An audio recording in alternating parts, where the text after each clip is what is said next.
दादरा नगर हवेली के 7 बार के निर्दलीय सांसद, वर्तमान में निर्दलीय सांसद थे मोहन भाई देलकर की लाश 21 फरवरी को मुंबई के एक होटल में मिलती है और 16 पन्नों का एक सुसाइड नोट मिलता है, जिसमें वो सीधे तौर पर दादरा नगर हवेली के जो प्रशासक हैं उनकी ऊपर जिम्मेदारी डालते हैं। हमारे साथ पवन खेरा जी हैं, उनसे बात करते हैं।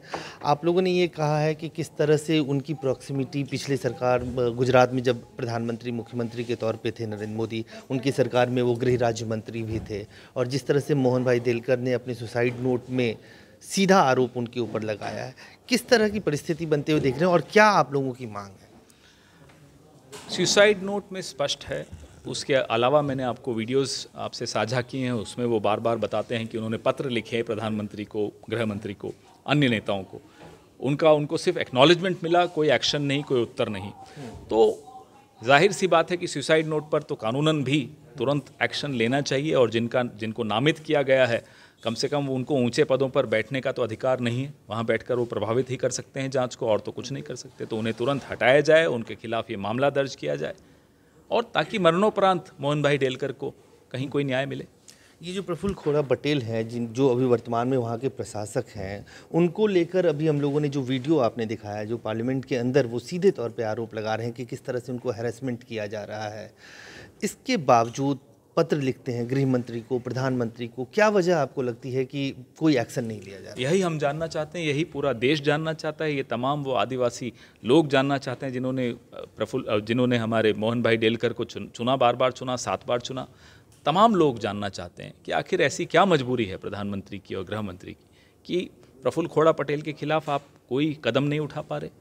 उनके पत्रों का, मोहन भाई देलकर के पत्रों का आपने उस पर कोई एक्शन नहीं लिया। अब जबकि उनकी मृत्यु हुए इतना समय 7-8 दिन हो गए हैं, आप अब तुरंत आपको उनको हटाना चाहिए, निलंबित करना चाहिए।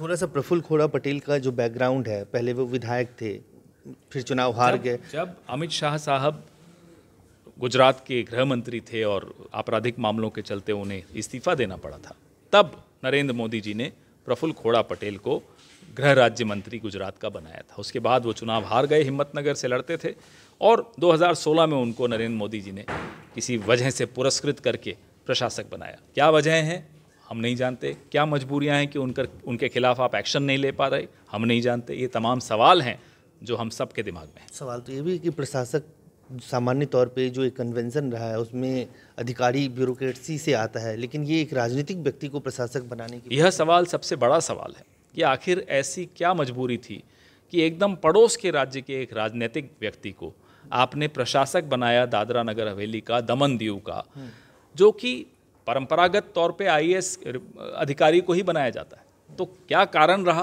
कि पहली बात तो आपने परंपराएं तोड़ के उनको बनाया, दूसरी बात आप उन पर कोई एक्शन नहीं ले पा रहे, तीसरी बार अब वो व्यक्ति उसका नाम छोड़कर आत्महत्या कर चुका है, तब आप उसके खिलाफ कोई एक्शन नहीं ले रहे प्रशासक के खिलाफ। तो कुछ मजबूरियां तो रही होंगी आपकी।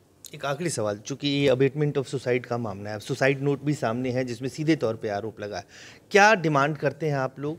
एक प्रफुल्ल खोड़ा पटेल के खिलाफ क्या एक्शन लेना चाहिए और किन धाराओं में किस दर्ज? तुरंत पहले तो उन्हें निलंबित किया जाए, फिर उनके खिलाफ आपराधिक मामला बनता है, अबेटमेंट टू सुसाइड का, मर्डर का, ये तमाम चार्जेस उन पर लगाकर एक न्यायिक जांच, निष्पक्ष जांच तुरंत घोषित की जानी चाहिए। जुडिशियल इंक्वायरी की मांग।